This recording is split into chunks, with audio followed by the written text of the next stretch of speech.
everyone. Welcome to It's Not Just Cricket. We are back in the Spotify studio, and I've got a very special guest with me today, one of my mates, someone I've been trying to get in for ages. I don't know why we haven't made this happen before, but Michael Carberry, how are you?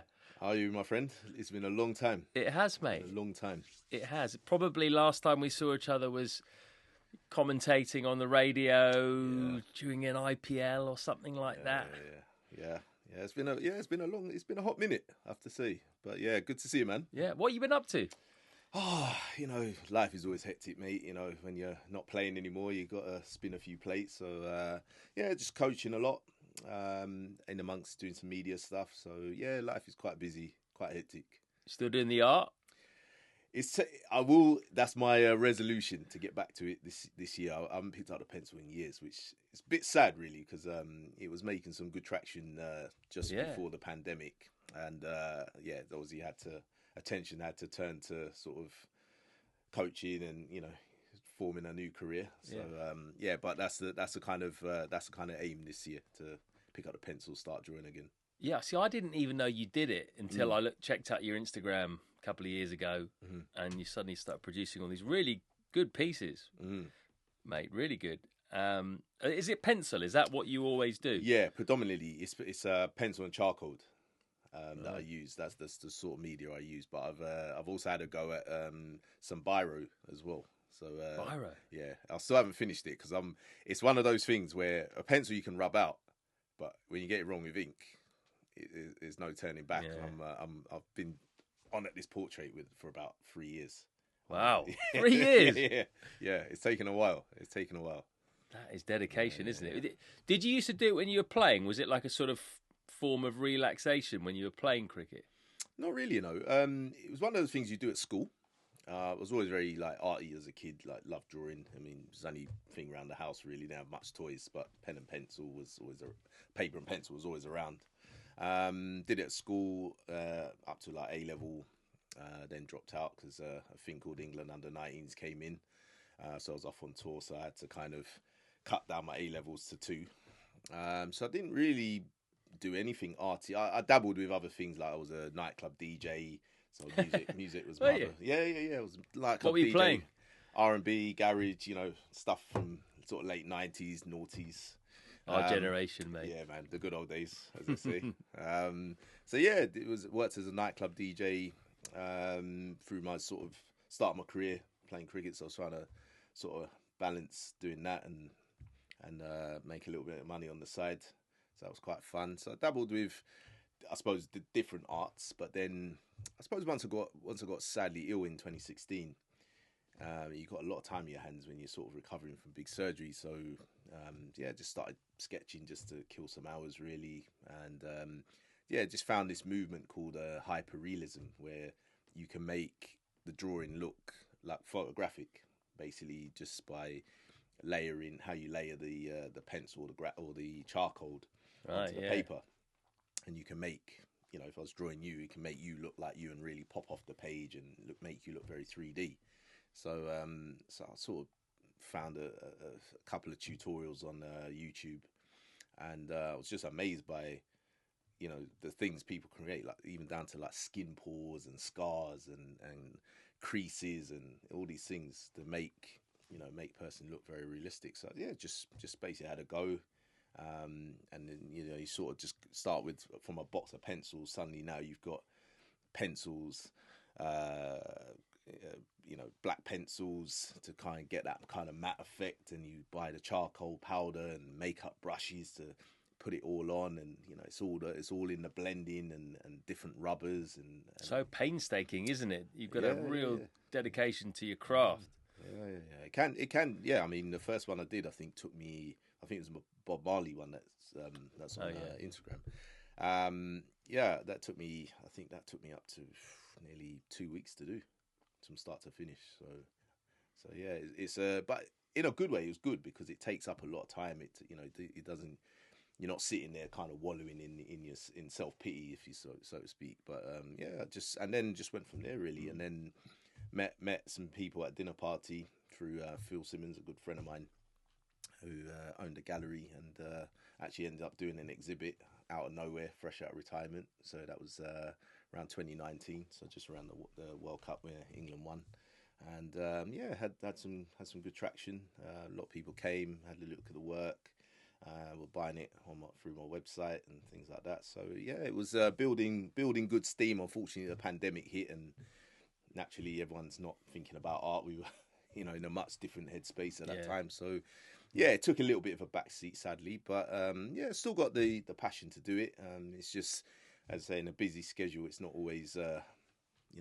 It's not always feasible, but yeah, I'd love to get back to it this year. And you've got, a few other irons in the fire, haven't you? I mean, how about cricket? You coaching. I know you're coaching at London schools. How involved are you with the game still?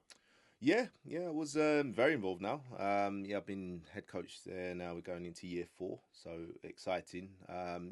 Long-standing history, London schools. Being a Surrey boy. I used to play for him. Yeah. I remember. Ages ago. Yeah, very under good. 11s, under 13. Yeah, we had some good battles, as you know, and it was always, one of those programs, produced some unbelievable cricketers, Graham Gooch, Owen Morgan, yourself, obviously.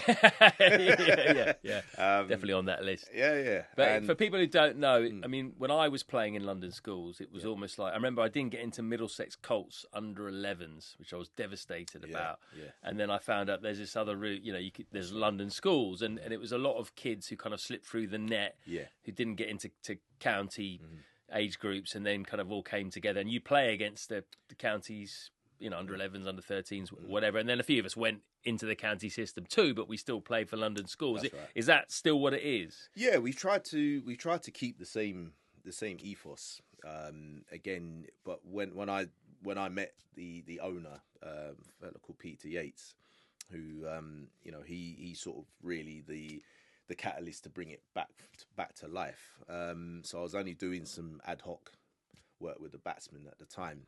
And the one thing that struck me was, just having come out of the game myself, was there's actually no layer created for lads at the older end when they say their academy contract is taken away. So how old are they? So now there would be, I think the counties at that time, I think it's changed now, they've changed the age group, but at that time it was, you had to make a decision on someone by 18. So they take them on a lot younger, say by 15. So they've got a couple of years, but by 18 they have to make a decision. So looking around these lads, I mean, there was a whole host of talented young guys, and with nowhere really to go other than go back to club cricket. So I said, I sort of said to Pete in a conversation, I said, look, the good thing is you've got a lot of people around. There's a lot of bodies here. I think I've still got some friends in the game who, like me, have just retired and would like an opportunity to coach and give back. Let's create a program where if we can get all the resources that I think young players need, and in some cases it will be technical help, in others it will be psychological, it will be fitness issues, there'll be something. But the sad thing is to just watch a whole host of kids just drift away from the game and not try and keep them involved in some way, even if it's not back in the professional game, but, to at least play a good standard where they enjoy it, they feel like they've achieved something, they've got better. So I set aside, put together a great team where they get, obviously, batting coaching from myself, a good friend of ours, Scott Newman, who's my lead batting coach and assistant coach. I've got in David Burton, who's my fast bowling coach. Graham White is Northampton's second team coach, but also my spin coach. Matt Stiddard is my keeping coach, great young coach at Kent. Got a psychologist, Michael Roberts, ex-Hampshire batter, who's now he's now a psychologist, and then physio, strength conditioning coaches as well to work with the players. So they get, on a Saturday, the young we call it the young cricketers or the YCs, and our sort of emerging players group get a lot of content in that one day. I would love to have them 2 or 3 days, but unfortunately we're not a funded organisation or a charity, so we can only really work within certain constraints. But yeah, I mean, look, the programme from year 1, we're still here year 4. I mean, it's gone from strength to strength. And we've tried to keep that ethos, like you say, about, guys that have fallen between the cracks. But what I tried to do now was extend it just beyond Essex, Surrey, Middlesex, Kent, and just open it to anybody who's keen. So, we've had lads from Hampshire, my former county. We've had guys from Gloucester. Further north, guys have come down from, Leicester, Derby to have a go, have trials. So, yeah, I mean, it was just really trying to create, as I say, sit that layer underneath the counties to almost say to the counties, well, look, it's a free talent pool, without, if injuries happen, people fall out of form. And sometimes, speaking from personal experience, you can be that late developer as well. Yeah. I think it's dangerous to, to make that sort of call on a kid at 18. I think a lot of us play our best cricket at that slightly later age, and if you have those good mentors that, sometimes it's, as I say, it's those tough conversations you've got to have with players at times, and let them know, look, you've got to be a little bit more disciplined with aspects of your life, and it's a tough career being a professional cricketer, and not only to get there, to stay there. You've got to be very disciplined. You've got to be dedicated. And I appreciate it's a different world now of, the distractions that are out there for kids. But the one thing remains is that you want to be the best. You've got to have that dedication. So, but yeah, it's been a good, it's a very fulfilling position I have. I feel, because you just don't know who walks in the door half the time.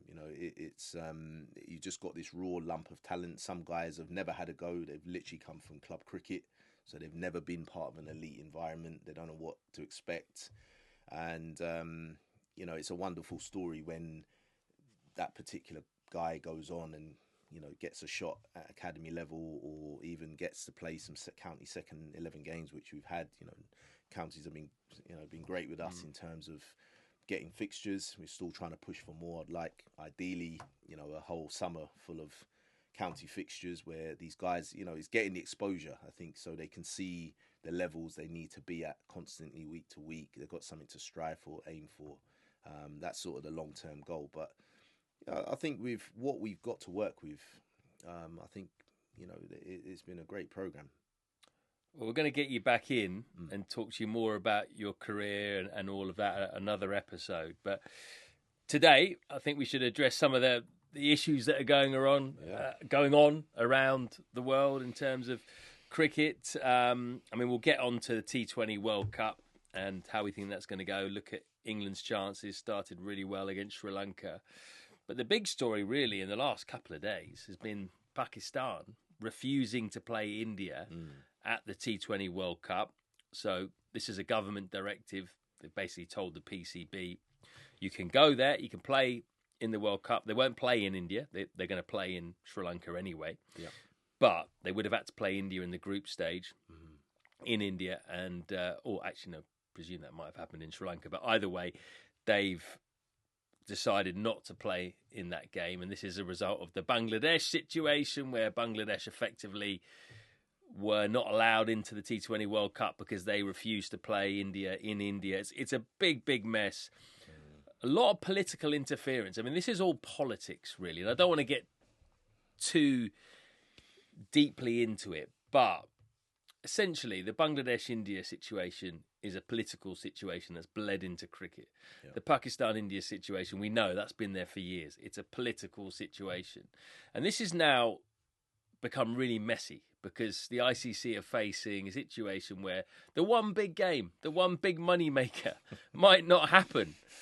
And I just feel like this is kind of an inevitable thing that was going to happen if you allow all this political interference in our game. And the bottom line is, we just want to see cricket. We just want to see the best play the best. And it feels like in cricket, over the last few years, just politics has got more and more involved, and it's really now affecting our product.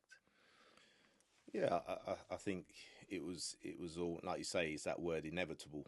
It was from time, and I'm going to speak for the players. I'm pretty sure, look, at the end of the day, they have no interest in making this a political storm either. They just want to do what they love to do and what they're paid to do, and compete.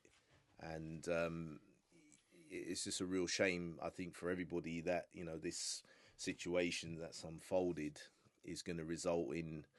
I mean, look, I suppose whatever the outcome is, there's going to be someone left unhappy, and that's the sad situation that I can see unfolding with all of this. I mean, I hope they find a solution to it all and they can actually play, because we all want to see India play Pakistan. At the minute, they're not going to play. I don't know whether the ICC might come back with something else, some more punishment for Pakistan even. I mean, it is just a huge, huge mess. So we get any news on that, we'll reflect on that in the next episode, that's for sure. England, thankfully not quite involved in the politics at the moment, going well against Sri Lanka. They've won the first 2 T20s. Been impressed by them the first 2 games? I suppose it's difficult. I mean, look, you can only do the job at hand. I mean, I don't think it's the strongest Sri Lankan team I've seen over the years, if I'll be honest. Again, they're a team that's been in transition for quite a few years now.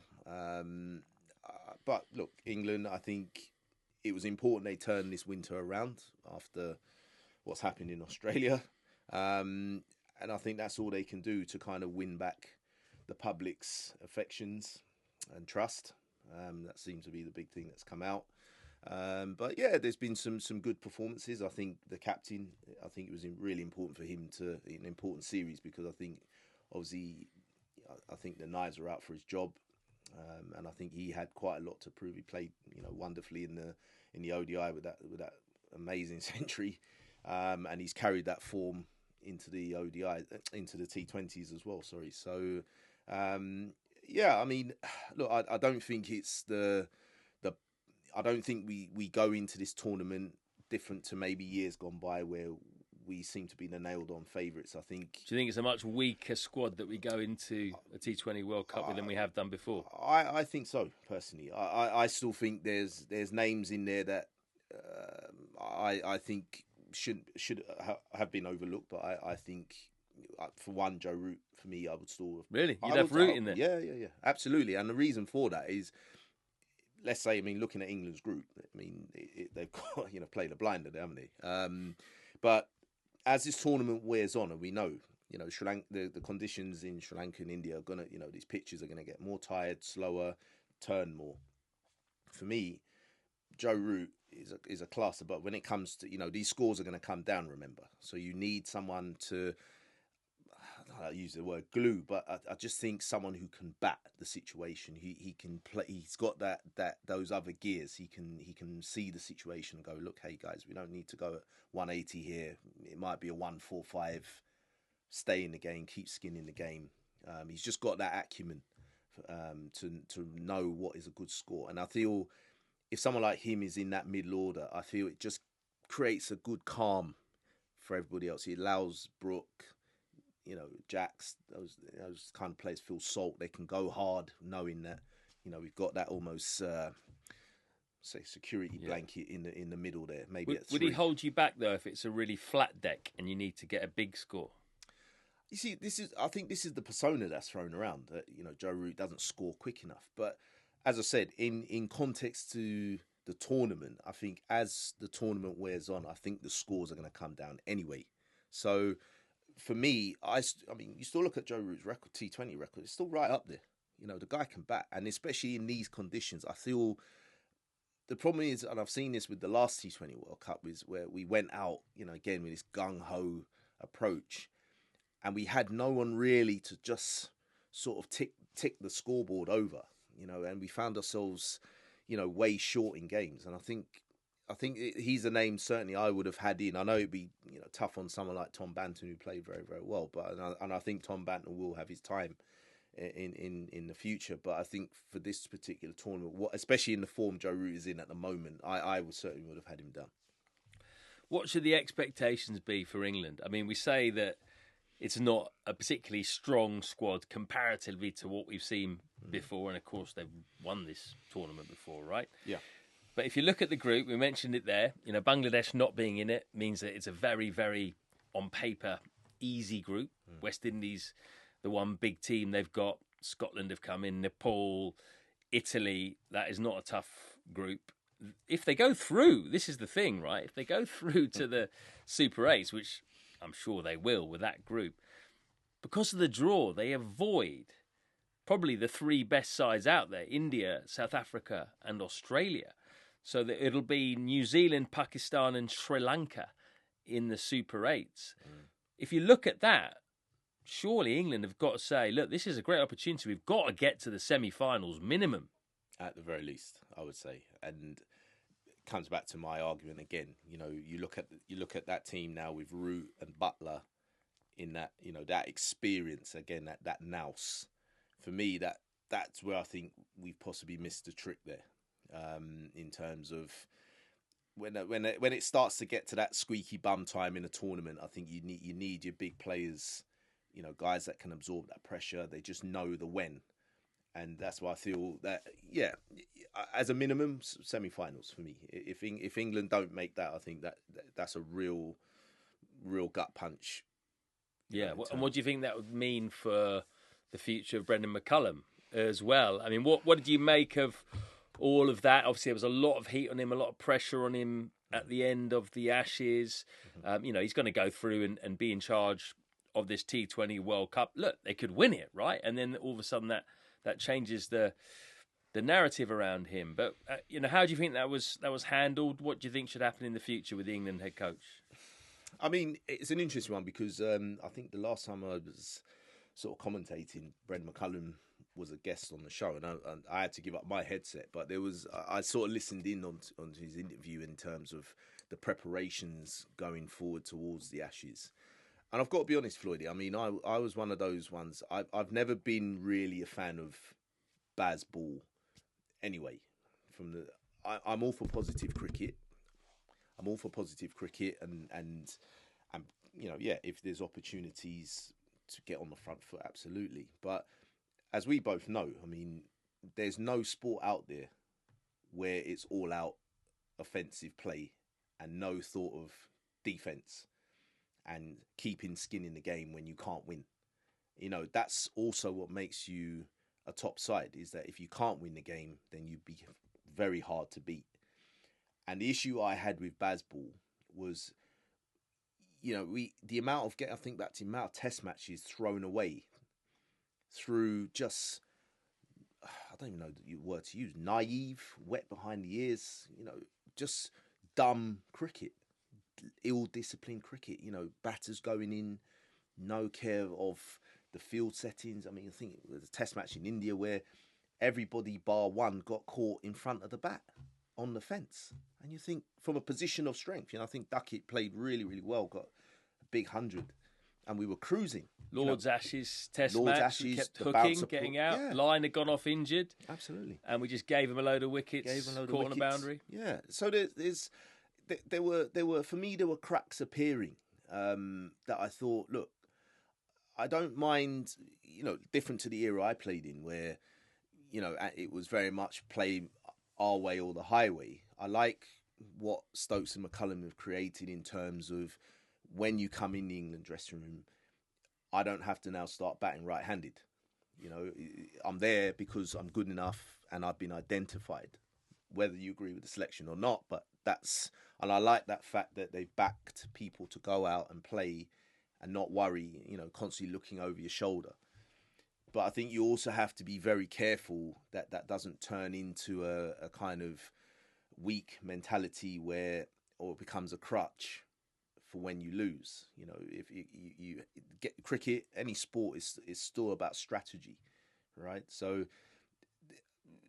you know, some of the stuff that came, you know, the interviews that came out of the Ashes, for me was just, I think, and this is what I think got up people's nose a little bit, was the lack of accountability.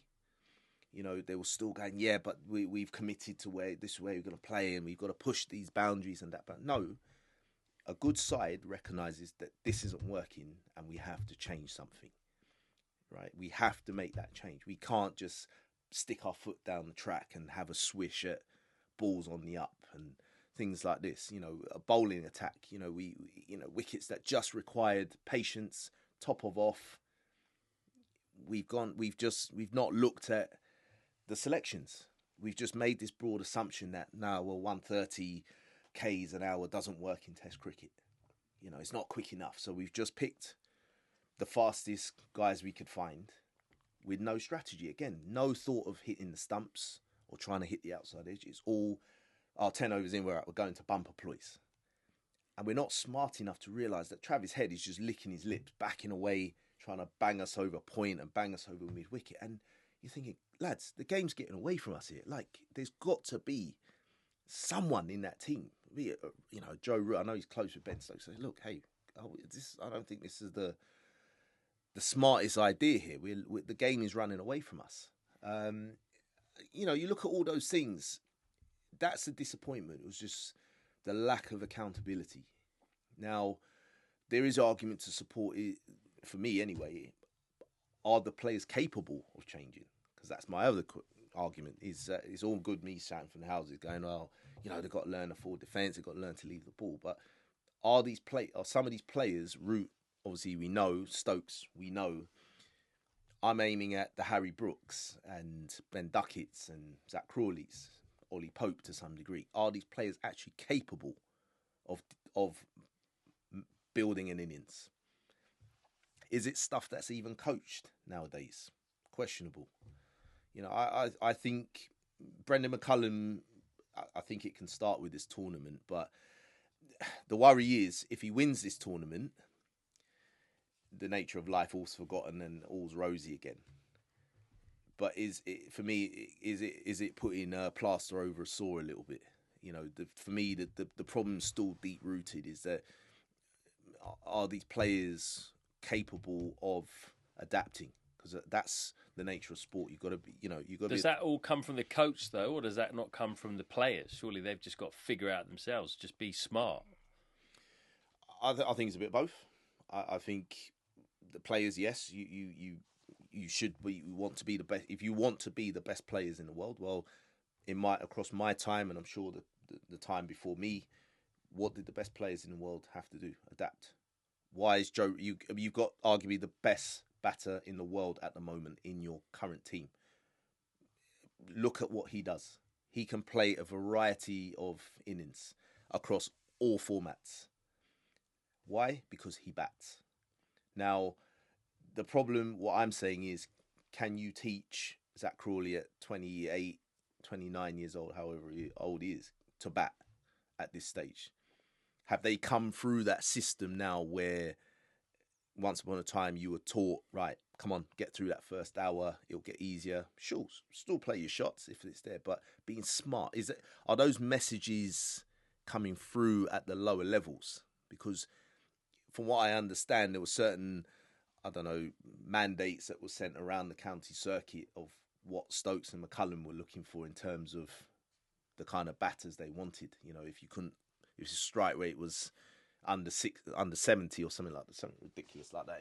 Remember, in our conditions as well, Floyd. Yeah. Right? We're talking about green, wet pitches in April with this thing moving around the Oki. To expect people to run down the pitch and ramp and scoop and all these things. If you couldn't score at certain strike rates, you were getting overlooked. And so has the needle gone too far the other way that players now cannot adapt? They're going to find it actually difficult now to try and to learn how to leave the ball. And I don't know. I just think it's T20. I think T20 is that's been the effect all around the world, and we've probably taken it to an extreme with BazBall more than others. But I think you see it in the way that Test cricket is played all over the world. It's like there are some places where it's a bit more old school. Like I do think that, like Australia, for example, they didn't do anything fancy. They beat us playing more traditional Test cricket, but they're still aggressive, right? They still had moments where they went after us and stuff and took some risks. And they had Travis Head who kind of plays like that. But I just think you can be aggressive and score quickly without taking as many risks as we seem to take. We got out the same thing Rob Key and co were saying about county cricket. The keeper standing up, kind of nibbly seamers don't work in Test cricket. Well, Michael that's Neser will tell you something Michael different. Neser will tell you something different. Scott Boland will tell you something different. We got out basicked, I would say, if that's even a word. You know, we were shown in all facets of the game that it requires patience at certain times. There's times you can score when you're a batter, when get through that early spell with the new Kookaburra, especially on the spicier pitches like Optus and the Gabba. And Joe Root proved that. As I say, Joe Root got to 200s in the series, batting, right? Soaked up some pressure and slowly started to slice and dice the opposition. On the bowling front, you know, the likes of Mitchell Starc, I mean, he didn't even have to bowl at the stumps. He was bowling a line on 7th and 8th stump on a length. He's learnt how to sort of bowl that cross seamer, or, you know, and just sort of hang it out there, and it's getting him more wickets. Yeah. 30, I mean, he finished with 37 wickets or something like that. So you surely, as a coach, as a you know, administrator, as a player, you know, the whole system at the ECB surely has to look at things and say, look, Brendan, I'm all for creating dressing room harmony and all those things, but remember, we've never got to the Test Championship through playing this elaborate way of playing, and that's a concern, right? Because again, you are judged on performances. So if you're not getting to Test Championship, you look at the table. I'm not sure where we are exactly, but we're nowhere. We're not really up there. Miles off it, I think. Barring Owen Morgan's side, we haven't really done much in ICC tournaments either. So for me, it is a bit of a concern. I think have other teams kind of worked us out a little bit as well, because it is very much one approach. So is there case in point to kind of look at what the other teams are doing, the Australias, the Indias, New Zealand, South Africa, who are starting to make the finals of various tournaments on a regular basis? Is it not a case in point to sort of look at what they're doing? You can still add your own spice to it. I'm not saying, look, people to be shotless, and we obviously we want to entertain, and we want, you know, if we've got someone like Jofra who can run in a bowl 150 k's an hour, it's wonderful to see. But there's still 3 stumps to hit. You know, and as batsmen, you've got to get runs. That's your currency. It's a numbers game. Runs win games, and you've got to, and that can take many different guises. You know, in different conditions, you've got to be able to adapt. Slow, low bouncing wickets, the scores are not going to be high. Yeah, you know, you have to be able to adapt. That's the art of batsmanship, and I think the collateral damage from investing in white ball, I think, is now coming to the forefront. Yeah, definitely. I agree. Let's get back to the T20 World Cup then. Speaking of white ball, and just want to, you know, briefly discuss the other teams really. And we said we don't think England have got the strongest squad. Doesn't mean that England can't win it or can't get to a final, especially with their draw. But looking at the other squads, can you see anyone challenging India when you look at their squad in comparison?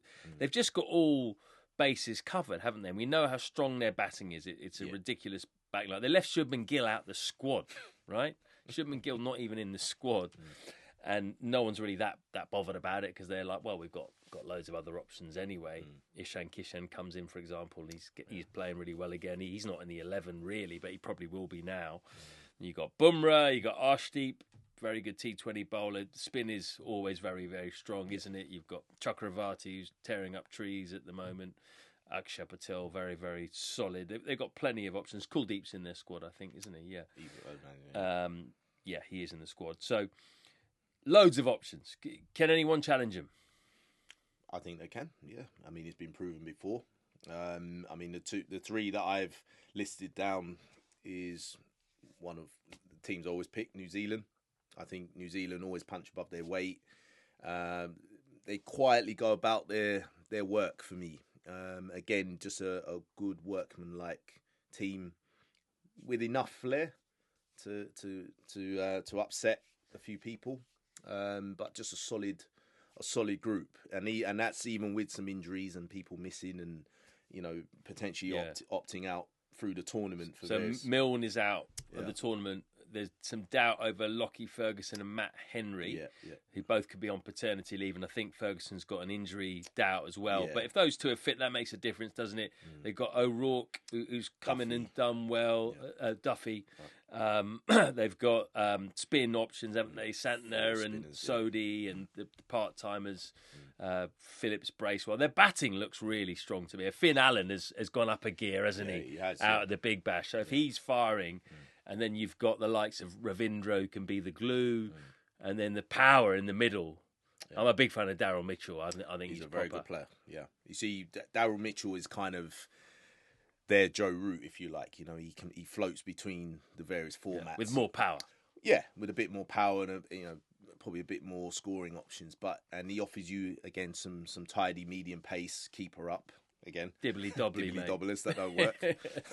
Sorry, Keezy. But very useful cricketer and good fielder as well. And I think the good thing with looking at that New Zealand team is most of those spinners we mentioned offer you something else. You know, with the bat as well. You think Phillips, very very good finisher at the back end. Dangerous. Ravindra, hasn't quite done it in T20, but we know he's a class act and he will come good. Bracewell is decent down the back end as well. Santner we know can bat as well. So I always like New Zealand in pretty much any conditions. I think they're going to be a force to be reckoned with. Whoever gets them, whether it's us or So I think don't fall asleep on New Zealand. The others I've picked, Australia again. Same. You would say that these are conditions not Australian-like. They don't tend to do as well in India, but we've seen over the last couple of years that they've turned that around. And again, they find a way. They have a way. They're a tight-knit group. It's sad that Aussie Cummins is not going to be available. I think that's going to be a big blow. That's why I probably just slotted them under New Zealand, because I think him being missing is a big blow. Especially, we know the white ball up front doesn't last very long. And if some of these games are at night, I think he can be a real handful. So there's going to be some inexperience in that bowling ranks, and I think South Africa. They're my ones. You like South Africa. I wonder if this could be they look strong. The year they finally do it. In a ICC tournament, one day tournament anyway. Yeah. I just look at them. The batting wise, you've got some class there with. Markram, Quinton de Kock's come back in. Ryan Rickleton's playing really well at the moment, so that's a strong top order. Then you got Brevis, who's really tearing up trees at the moment. Tristan Stubbs, I think, is an excellent player all round, and he's the kind of guy great fielder as well. Great fielder, and he's the kind of guy I think actually, if it's tough out there, he can play in different ways. He can knuckle down if it's tough. He's not someone who just goes out there and blasts it. The seam bowling is arguably the best in the comp, with Rabada, with Janssen, Ngidi, Norkia, Corbin Bosch. They've got plenty of fast bowling. Do you think maybe the one weakness is the spin, because they've got Maharaj, but no wrist spinner? I noticed no frontline wrist spinner. That could, as I say, the back end of the tournament, I think may hurt them, because Jordan Linder is just, again, a box standard left-arm spinner. Maharaj, again, is left-arm spin, and then it's just pretty much orthodox spin. I'm surprised Shamsi hasn't made that, just to give them that bit of mystery. Look, but again, on paper, it's a good side, isn't it? They know they have their method. They're probably one of those sides we said, play the game a little bit old school in terms of how they go about things, but mightily effective. You look at that batting lineup, for me, looks very powerful. Quinton de Kock, if he goes off, he could really set this tournament alight. He likes batting in India. He's had, some good years in the IPL over the years. And the other one for me, the old man of the squad, Dave Miller, his return after injury. I forgot about Miller, yeah. Miller slotting in at 5-6. Again, one of the best finishers in the T20 game. Just got that wise old head. I think, again, like New Zealand, I think South Africa and New Zealand are going to be one of those teams. If you draw them, you're gonna have to bring your A game. Well, luckily for England, they won't have South Africa in the Super 8s, but they will have New Zealand. So they'll hope that New Zealand and England are the two that go through. And then that means actually that one of Australia, South Africa and India won't go through to the semis because they're in the same Super 8s group. So, yeah, that's all very interesting. Mate, I guess the next time that we'll be together will be commentating on a game. Yeah, look forward to it. We'll have to see which games we've got and whether we're doing the same ones. I'm sure we will for BBC 5 Live. We're going to be in the studio doing a few games here and there. And by the way, if you haven't checked out Michael Carberry's artwork, is it still up on your Instagram page? It's on my Instagram. The website down at the moment, but check me out at Carb646. Carb646 on Insta. Yeah, on Insta. Okay. It'll be there's some drawings lobbed on there. Yeah, have a perfect. look at. Mate, you should do some more. Take it up again. Yeah, I will. Yeah, it's pending for 26. Pending. Go and have a look if you haven't had a look. He's really, really good actually, and you'll see what he was describing there earlier. You can see it all in practice if you go and have a little look on Carbs' Instagram. Been a pleasure, mate. Loved it. Thanks, buddy. Thanks for having us. Been good. Man. We're going to get you back in again soon. Talk about your career and a few other bits as well. So looking forward to that. And thank you guys for listening as ever. Really appreciate all of your support. We'll be back soon. See you then.